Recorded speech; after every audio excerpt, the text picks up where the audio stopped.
tá mais difícil do que nunca ser um bom desenvolvedor de software. Esse é o título de uma publicação, de um artigo que eu encontrei essa semana, que fala sobre as dificuldades de aprender a desenvolver software hoje. Esse artigo é lá do site Hashnode, então vamos dar uma olhada aqui que o autor fala pra gente. Bom, o título é o que eu já comentei, tá cada vez mais difícil ser o bom engenheiro de software, né, ou um desenvolvedor de software. E aqui ele começa com: trabalhar em um ambiente de startup quase uma década me deu acesso privilegiado a uma cultura acelerada de inovação, exploração e uma abordagem à prova de falhas. Segui a escada de progressão padrão, estagiário, júnior, intermediário, sênior e eventualmente mudei para um curso de gerenciamento de engenharia. É muito comum nessas empresas, principalmente empresas grandes, depois que você ultrapassa a barreira do sênior ali, você se tornar um gestor. Tem gente que gosta, tem gente que não gosta. Eu preferia seguir na carreira técnica. E com o tempo, muitas pessoas com quem cresci passaram a trabalhar em outras empresas, tornando-se colaboradores altamente respeitados. Seria justo dizer que eles são bons engenheiros. Aí, aqui eu tô traduzindo esse artigo, ele foi publicado em inglês, mas eu tô usando a extensão do Google para facilitar aqui. Definindo um bom engenheiro. O que significa ser um bom engenheiro? Bom, como engenheiro de software, nós somos responsáveis por traduzir problemas complexos em soluções eficientes e escaláveis. Responsáveis por analisar os requisitos do usuário, projetar arquitetura de software, escrever código e testar e depurar esse software. Espera-se que fique dentro das tendências, buscando novas oportunidades de negócio e maneiras de melhorar os produtos existentes. Então, não, engenharia não é igual a programação. Às vezes essa é a menor parte. À medida que você atinge mais experiência, você se torna cada vez mais engenhoso, né? Bom, muita gente fala que o programador ele é o pedreiro da área de tecnologia, porque o que ele faz é basicamente a parte mais baixa do desenvolvimento de um software. Eu não concordo muito, mas também não discordo. Realmente, a parte da programação em si é a parte fácil. A parte difícil de desenvolver um software é arquitetar tudo, é você planejar, você pegar os requisitos daquele software e desenvolver e traduzir isso em uma regra de negócio que faça sentido e depois desenvolver. A parte de desenvolver não é a parte mais complicada. E pensando nisso,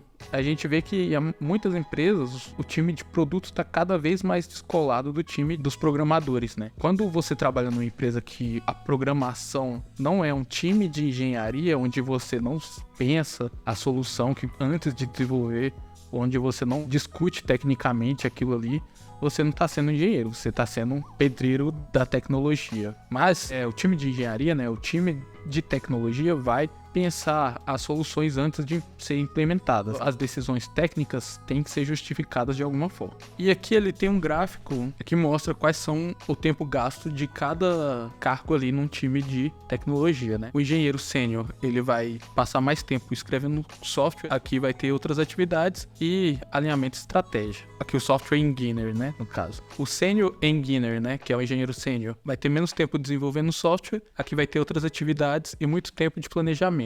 O staff engineer vai ter mais tempo de estratégia e alinhamento, menos tempo desenvolvendo software e muito tempo com outras atividades ali, provavelmente atividades de gestão também. Eu não diria que esse gráfico aqui tá errado, mas depende muito do time, depende da empresa. E aqui ele faz a mesma pergunta, só que agora com um a mais. O que significa ser um bom engenheiro? Aí ele continua: com base em inúmeras entrevistas apoiando o progresso dos meus pupilos, percebi que pessoas com diferentes níveis de especialização podem dar respostas diferentes. Alguns pensam que é um número de linguagens e frameworks. Isso é muito comum para quem está iniciando na área também. Pensar que é um bom desenvolvedor, um bom engineer, é aquela pessoa que tem as respostas para tudo, que sabe decorar, recitar a documentação do Java. Mas, na verdade, que a parte das linguagens, a parte das ferramentas, é a parte que você pode sempre consultar em algum lugar, consultar em um manual. A parte complexa mesmo, que é o conhecimento adquirido, é a parte de arquitetura e de planejamento de software. A parte de system design não é tão estudada nesses cursos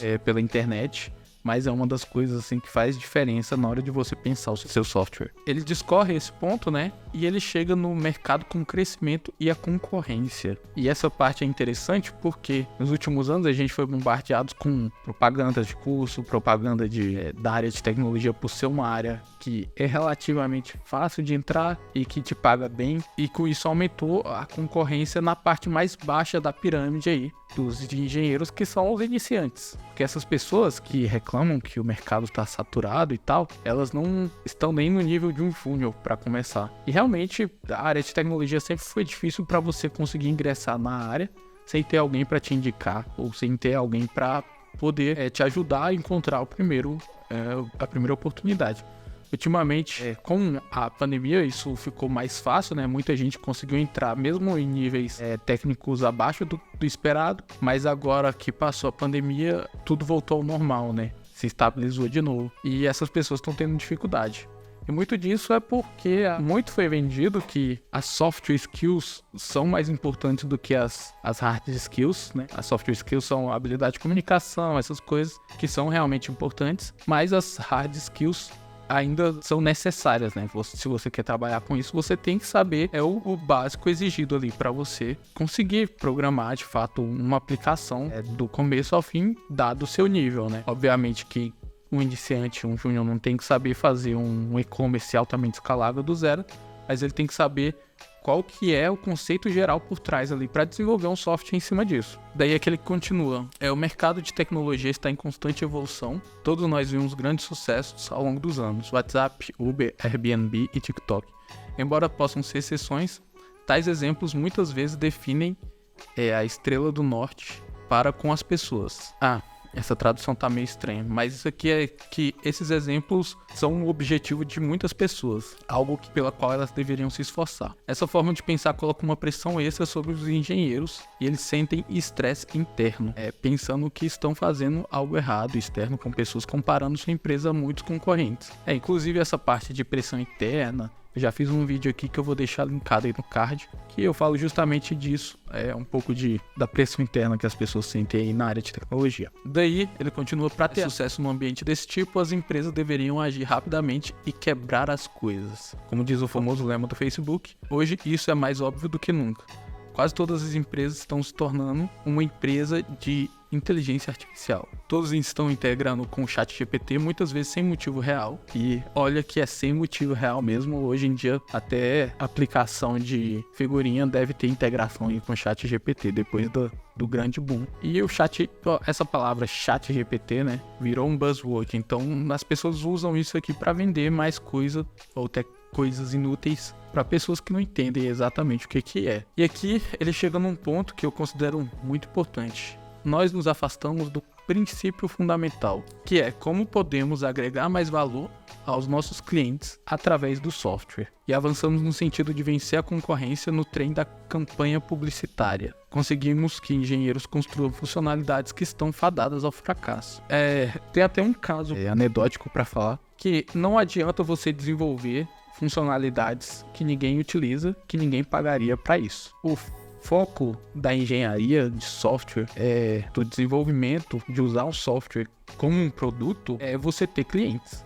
E os clientes precisam utilizar o seu software. Eu trabalhei numa empresa que a gente passou meses desenvolvendo uma funcionalidade e eu saí de lá e essa funcionalidade nunca foi utilizada. E isso foi um tempo perdido, tanto do time de engenharia em si, quanto do time de produto. Então não adianta você querer ser o melhor programador do mundo ou querer utilizar a melhor tecnologia disponível no mercado se o que você está desenvolvendo, que é o produto, não está agregando nenhum valor de fato para ele ser utilizado. O mundo é um lugar confuso. O que um entusiasta como eu deveria fazer para se tornar um engenheiro melhor? Além da escolha óbvia de aperfeiçoar suas habilidades de codificação, melhorando o clean code, técnicas de arquitetura, hoje em dia existem muitas tentações à espreita, aprendendo o TypeScript e aquela estrutura mais recente que muda tudo. Mergulhando no mundo da blockchain, da criptografia, experimentando uma infinidade de produtos de IA, as opções são infinitas. Aqui ele cita que o óbvio deixou de ser visto, né? Ao invés das pessoas quererem melhorar, estudar o básico de engenharia de software mesmo, como técnicas de arquitetura e outras coisas, o foco está cada vez mais nas buzzwords e na publicidade, né? A gente até passa isso com o ecossistema do JavaScript, que cada semana sai uma coisa nova, que a galera chega com uma publicidade absurda, como se isso fosse mudar tudo de um dia para o outro. E se você parar para pensar, o JavaScript hoje não é nem hegemônico na web ainda. No front-end sim, mas no back-end ainda a maior parte dos sites ainda rodam no PHP. E o PHP vem evoluindo aí também. Não adianta você ficar querendo pular de tecnologia da moda para tecnologia da moda se você não entende os fundamentos ali da profissão em si, que é os fundamentos da computação, os fundamentos de arquitetura, você saber filosofias de desenvolvimento, metodologias. No final, isso tudo pode ser resumido a não se deixe levar pelas novas tendências e exageros da publicidade a ponto de perder o foco, que é agregar o valor no produto que você está desenvolvendo. E aqui ele finaliza como podemos fazer melhor. Todos nós temos momentos difíceis, sentindo-nos como engenheiros, mentores ou colegas inadequados. As coisas nunca serão perfeitas ou fáceis e não deveriam. Sem cometer erros e momentos difíceis, a gente não aprende.